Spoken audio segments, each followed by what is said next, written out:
What's up, guys? Back with some more music, and I do appreciate all the comments, all the synchronicities, all of the magic you guys are sharing down in the comments below. I love the fact that this information is totally in the field right now, and so many of you are picking up on it. So I appreciate the confirmation, the comments. I really do love how you can see the interconnectedness between us and just in the field and this new world that just human consciousness itself evolving in such a beautiful serendipitous way, you know what I mean?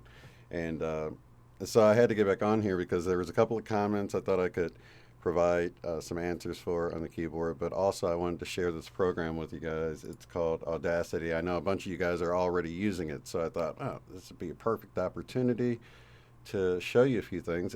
And for those that might not know about this program, it's free. It's basically like a recording software that you use on your computer.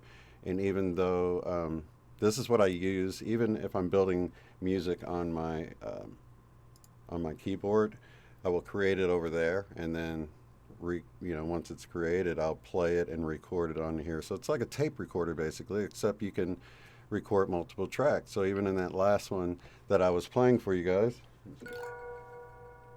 this one,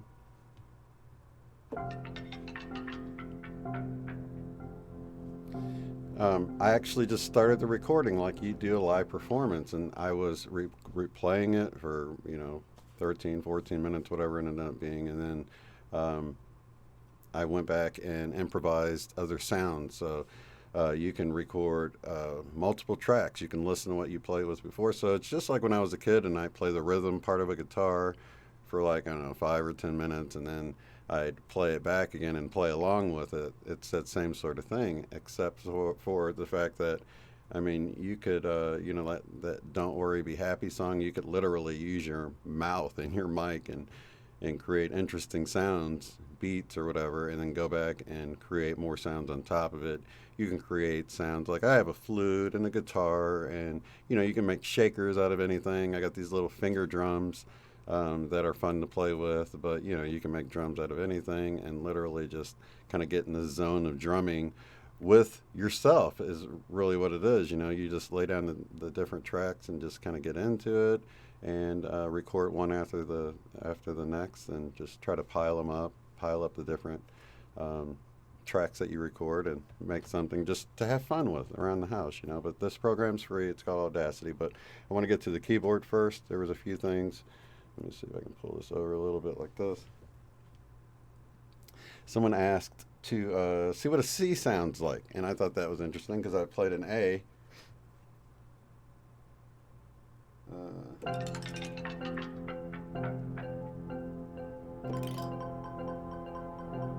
So I did an A before.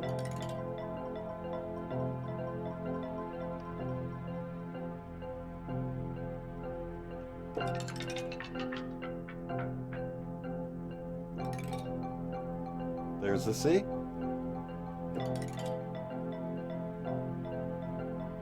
You see that you have to kind of intuitively figure out where you have to hit each one.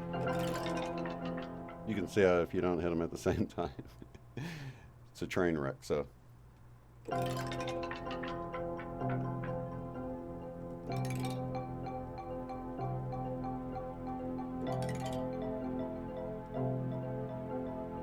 because the tempo changes with each key, you have to hit it at the right spot.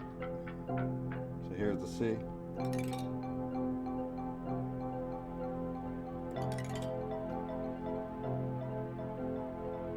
As you see, it slows down. So there's a little taste. That was one comment that someone asked, wondering how the C would sound, and I thought, wow, if it's not in the octave, it's going to have to be hit at some strange time, right? But once I hit the note and my mind heard it, it's like I intuitively knew right where I needed to let it into the overall mix. It's pretty cool.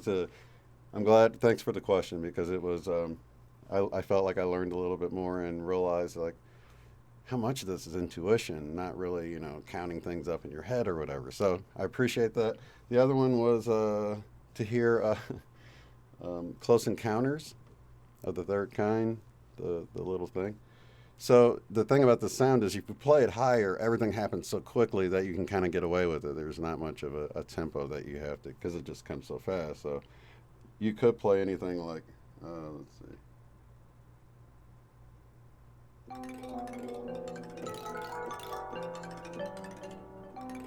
Sorry, I had to remember what it was.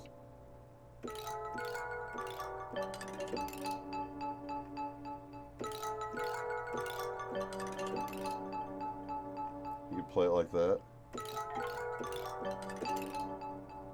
But you could go down lower.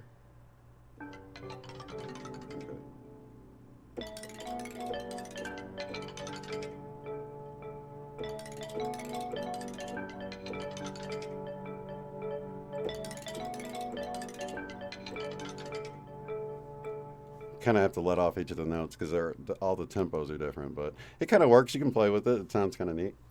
Okay, to the program though. This program is free and it's called Audacity. Okay, so basically when you get the software, it opens up like this. You can choose like, you know, what you want to record from and where you want it to play out of. So right now I can hear everything, so I'm not going to mess with it too much. Let's see if I hit record. Check, check. Okay, this is perfect. This is my laptop microphone, one that I wouldn't want to use, but you guys might have to use it and it might sound real bad, so I want to use this one to show you what you can do with it. So I'm going to unpause it. I'm going to talk a little bit here, and then I want to show you how you can take out some of the noise. Okay, as you see here, you can see my voice. Let me see if we can hear it when we play. I'm going to unpause it. Okay, perfect. So you might have, like, this is not a very good mic, so you might have some noise in here. First off, if it's not a loud enough recording, you can always double click your clip, and you can go up to effects, and you can hit amplify, and it will actually amplify it the amount to get it all the way up as loud as possible. This number auto fills in there, so that's a really good thing. And you can preview it. I should probably maybe turn it down a little bit. Preview. I'm going to unpause it. I'm going to talk a little bit here, and then I want to show. All right, so it just gives you a little preview. If you like it, you can hit OK, and now you see it made it all really big, but here. And then I want to show you how there's actually not a lot of noise. Okay, so typically you'll hear, especially when you boost up the volume like that, you'll hear like the fans blowing, the room ambient sound, just that sort of windy, airy sound. This can actually be used. I've used it for cleaning up EVPs. You know, if you think you hear a voice in there, but there's some background sounds you want to take out, what you want to do is you want to highlight it in an area where there's no sound. It's just the background sound like this. And then you go up to effects, noise reduction, and then you hit get noise profile, because we highlighted an area that it should just be the noise, right? The background noise. I'm not talking right here at the spot.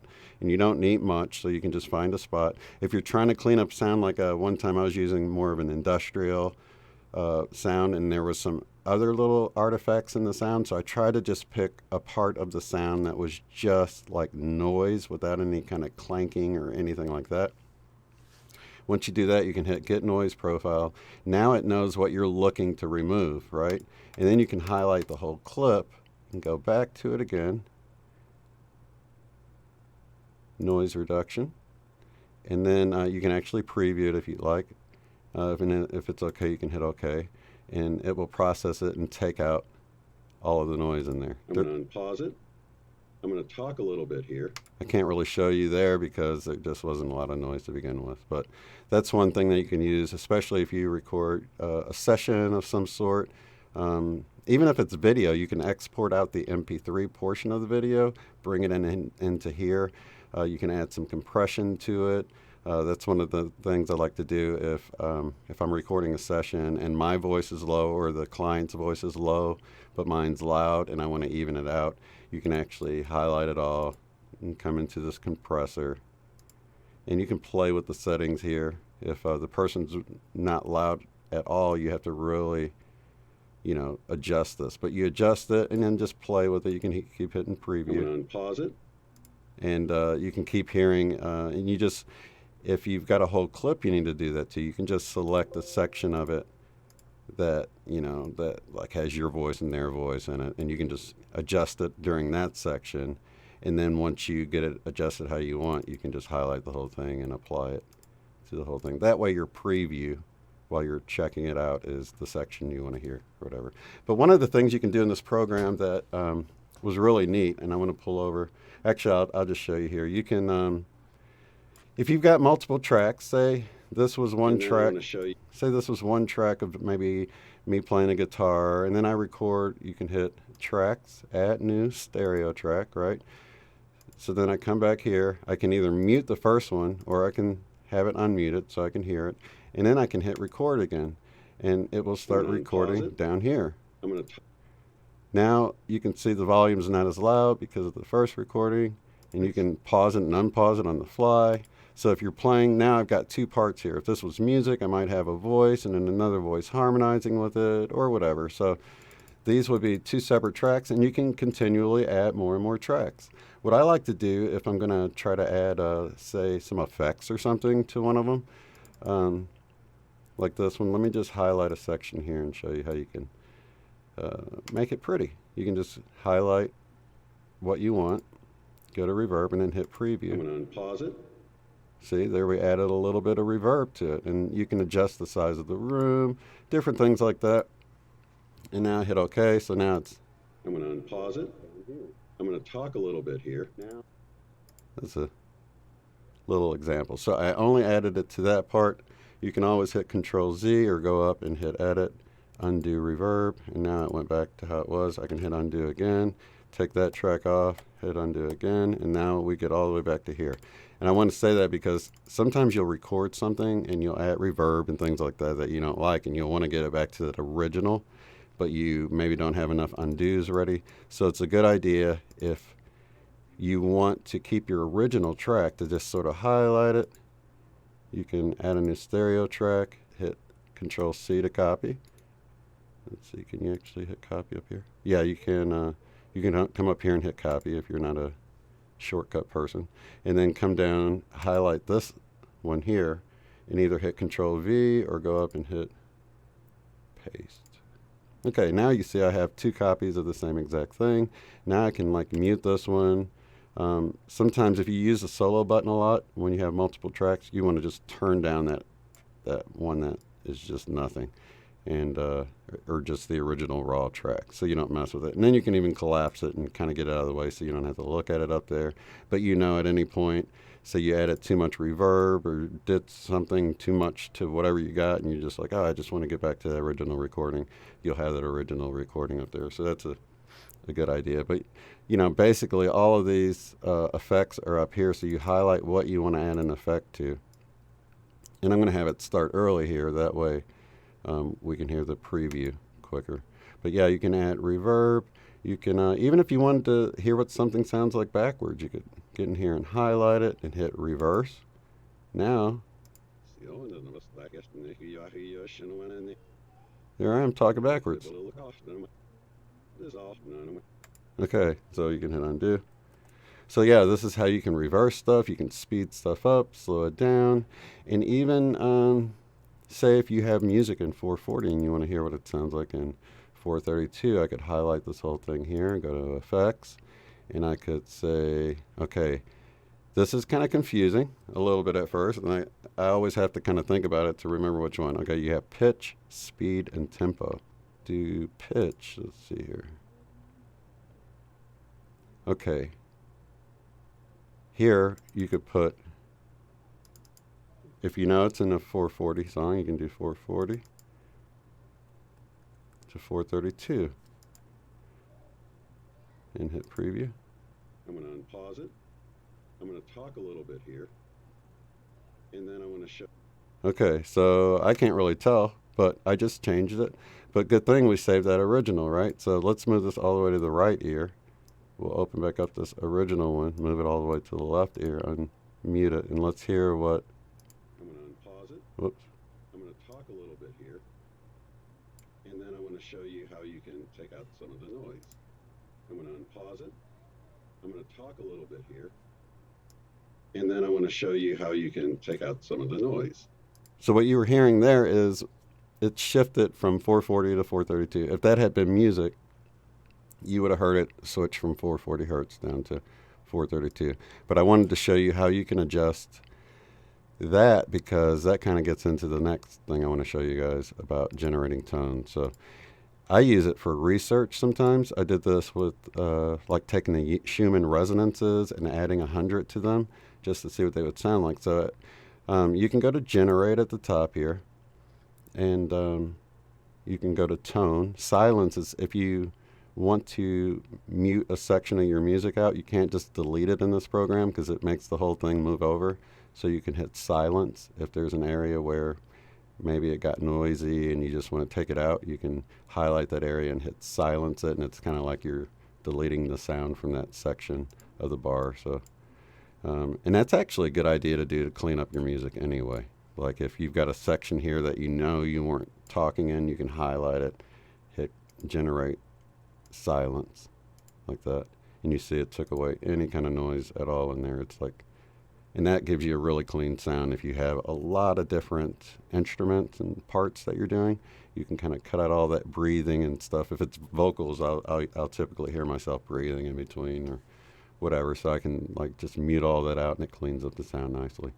But you can also generate a tone, and I want to do that. Let's create a new track, stereo.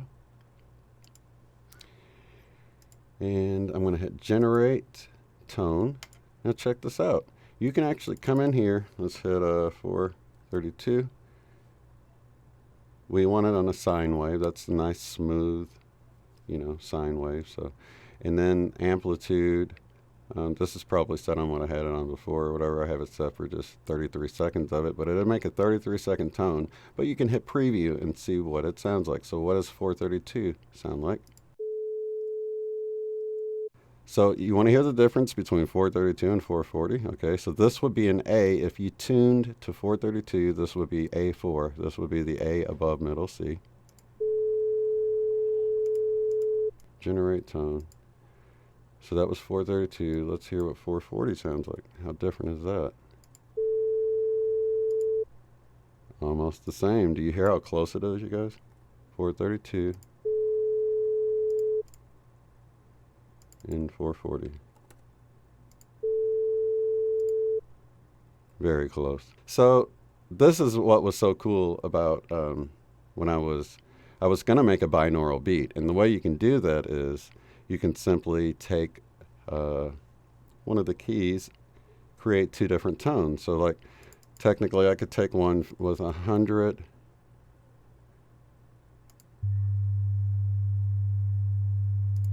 I want to make sure you guys can hear it. Let's make it 150. Okay, so if I make a 150 tone like that, another thing you're going to want to know how to do is zooming in and out, which is up here. You can zoom in and out, but you can see it says Control 1, Control 2, and Control 3. That's typically what I use, or I'll hold Control while I scroll it in and out, which works pretty good. And you can move the bar at the bottom however you want, but you can zoom in. You can get all the way to the sine wave. Look at that. That's the sine wave. Okay. So we created that one. Let's turn it down. I'm going to move it all the way to the left ear. We're going to create another stereo track by going to Tracks, Add New Stereo Track. Now in this one, I want to generate another tone. I'm going to hit all the way to the left. I want to make sure it lines them up. Generate tone. Let's make this one. Let's see, I put that on the left ear. So we'll put this one at. Let's make it 140. So this should be an alpha wave binaural beat. Now we have both of them side by side. Whoops. Look at the cool patterns they make when you zoom in at certain levels. Okay, so we're zooming in. We can see how close they actually are to each other. This one I'm going to move to the right ear. Now watch what happens. This is going to create a 10 This is best experience with headphones or earbuds, by the way, but you can always go back and check it out later. Okay, so you're going to hear a beat that's created between the two of these. And this is basically what a binaural beat is, because you put one frequency in one ear, one frequency in the other ear, and the difference between them is created inside your brain. Your brain creates it. So let's listen. Do you hear the wobbly sound? It's 10 of them per second. So if we mute one, let me get over here. That's one, just a solid note, no warble to it. And then this is the other side. Just solid. Okay, both.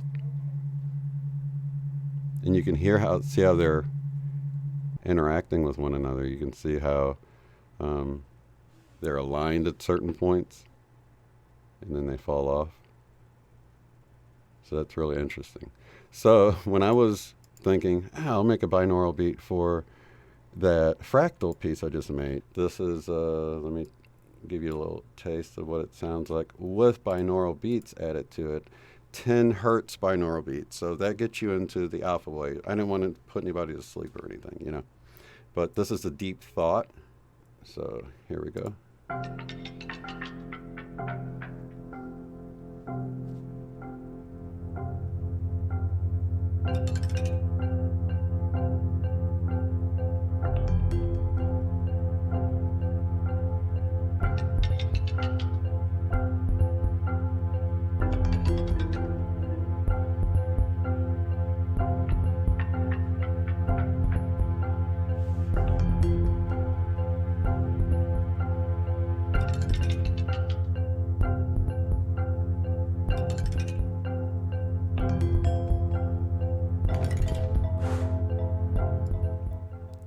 Okay, so you're probably wondering, like, why is it fluctuating back and forth? So the reason it goes back and forth is I created extra tracks, because you got to keep in mind with the frequencies, one has to be higher and one has to be lower. So I split the difference. Instead of making one be on key and one be off key, I made them both off key by the same amount above and beneath.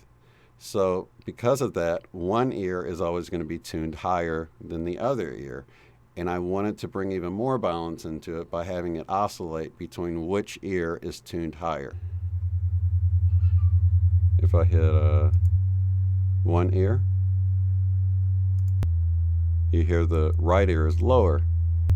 That's just another little thing you can do in this program. If you see, you can grab, if you want something to fade in, you can like grab the end of it. That's all I did there. And then I went up to effects and fade in. But of course it's going to do it again, which I didn't need it to do that. But that's how you can add these sort of fades between between the different sounds. One other thing I might want to show you here. So this is the original, the one I did. This is all I did. I just improvised. I laid down the original track.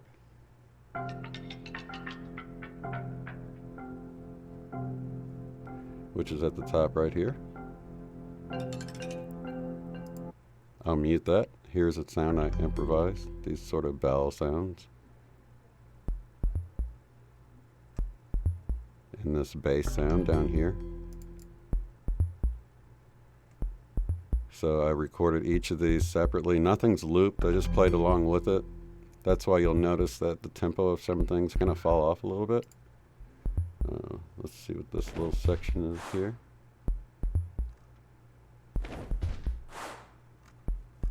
Oh, here, that's this down here.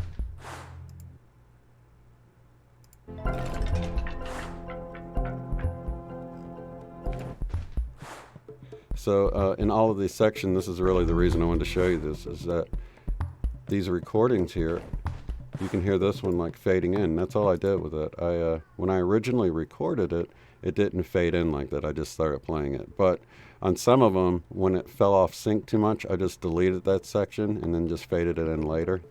Some of these I recorded throughout the whole thing, but then I went back and I cut sections of it out by what I was showing you earlier. So if you're improvising with it and maybe you have a section that wasn't so good, you can, like I was telling you earlier, you can like highlight the section, So that wasn't so good. And I'll go in here and I'll generate silence and hit OK. And then you'll have this rough end that you cut it off, and then what you can do is you can take the end of it and highlight it like that and say fade in, and it will fade the music in. Same thing at the end, you can fade it out. You can grab wherever you cut it at the end and hit fade out. So there's no knobs to turn like on some programs and things like that. There's no envelopes to create that I know of, at least. You just sort of have to do everything like that. That's why it's handy to save your original files. And then once you get to the end, you can actually delete them. I don't think I saved any of these because I didn't really add any effects to them because it came right out of my keyboard with effects. So I just kind of recorded them and then adjusted the volume a little bit and was done with it. But you can hear this one here. I was having to keep this tempo connected with the first one. Nothing was like, automatic because I was free. I was just improvising. So like this here, I needed to make sure it stayed on beat. So it must not have been so good over there, and I just deleted it.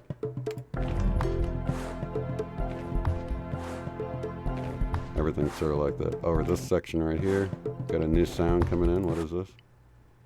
You can see I faded it in. It's not even very loud. You can barely hear it.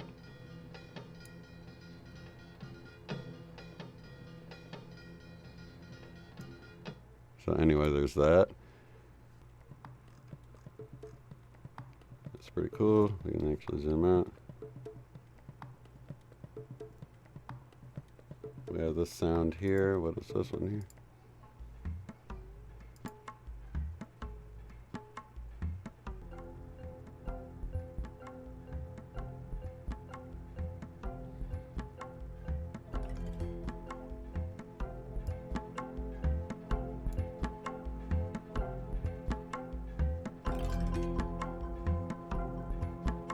But you can hear it drifts off a little bit here and there, but it helps you drift off into deeper thought too. So it's kind of cool the way there's an organic nature to the way all of the beats kind of, fall on and off beat a little bit. Anyway, it makes it more enjoyable. But you can see this program is super handy. It's free. Look at all of these different tracks I was able to do. So anyway, that's all the different elements, and I just sort of improv'd and layered them on top of each other, and then came back later. And you can see some sections I just did for a little section, like I just recorded this for a small area in here, and then cut off each of it, and then sort of faded it in, faded it out. The main tip I would give with this is that when you're recording, you want to make sure. You want to make sure when you're adjusting your levels. Okay, well, I can't get it to do it right now, but at some point, there's some little red lights right up here. You can see, as I'm talking, you can see the level go up. But if it ever goes all the way up to where it clips, which means it got too loud, it went all the way up and it filled up, it will make your sound really distorted. So if you are recording and you notice that these are red, these two very end dots are red, then you need to just redo it again, because you're going to have to go in there and figure out where it clipped and why it's sounding distorted. So that would be the main thing, because you can always make it louder, but you can't really get that clip out of it. There you can see the red on there, but it went away. These two very ones on the end where you see it getting red will stay red, and you know that recording. So in all of my music videos, when I'm singing, I'm actually recording myself singing, I'm watching this monitor right here, because it's really easy for me to get too loud while I'm singing, and then I know that I just need to go back and re-record it because it's gotten too loud. So if you're micing something and you're recording it into here, just make sure it never peaks up here. If it peaks, just turn this down a little bit, the recording volume you see over here, just turn it down a little bit, and it will keep you from getting as close to it, because you can always add a little volume later, but you want to make sure your sound is real clean, and the way to do that is to not peak it out. And that is about it. Like I said, this is Audacity. You can download it for free. Just download Audacity for free, something along those lines, and there's tons of tutorials online on YouTube if you have trouble getting started, but just play around with it. It's pretty intuitive once you start using it and seeing how it works. It's not really like any other software I've used. I mean, I've used like several of the different cakewalks, like Cakewalk Sonar, the first Cakewalk, and Fruity Loops, Pro Tools. Like Pro Tools has all sorts of neat features in it. Ableton Live, that's another one that I got with my keyboard, but it's a limited version one, and you can't record directly into it. I still have to come over here, so I just find that I just rather just stay over here and deal with the workarounds that I've already learned with adding effects and things like that. Can't really do it on the fly, but it's even less important for me now that I have, an instrument that has the effects on it already as I'm recording it.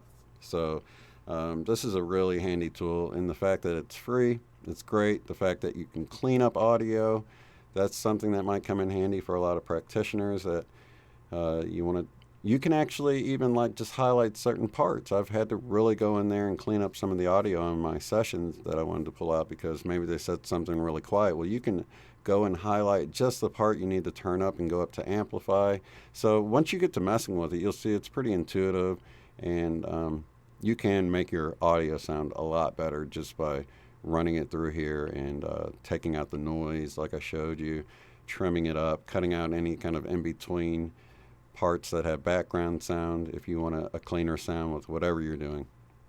Even if you're doing an audiobook, whenever I'm doing my reading for videos like the philosophy video, I use this software because I can go in there. If I mess up a line or if I don't like the way I say it, I can just say it again in a better way, and then I can just go back and cut out all of the times that I didn't like the way I said something and go with the second version. Sometimes I say things 3 times, or sometimes I stumble over my words. That's if I'm actually doing a recording instead of live and I want to take a little bit more time. I'll bring it into here and record it. But yeah, it's a really handy tool. You can download it for free, and you can do a lot of stuff with it, and even do some research like I was showing you with the creating tones and binaural beats and things like that. So with that, I will leave you guys. Lots of love, light, and unity. We'll see you on the next one. Peace.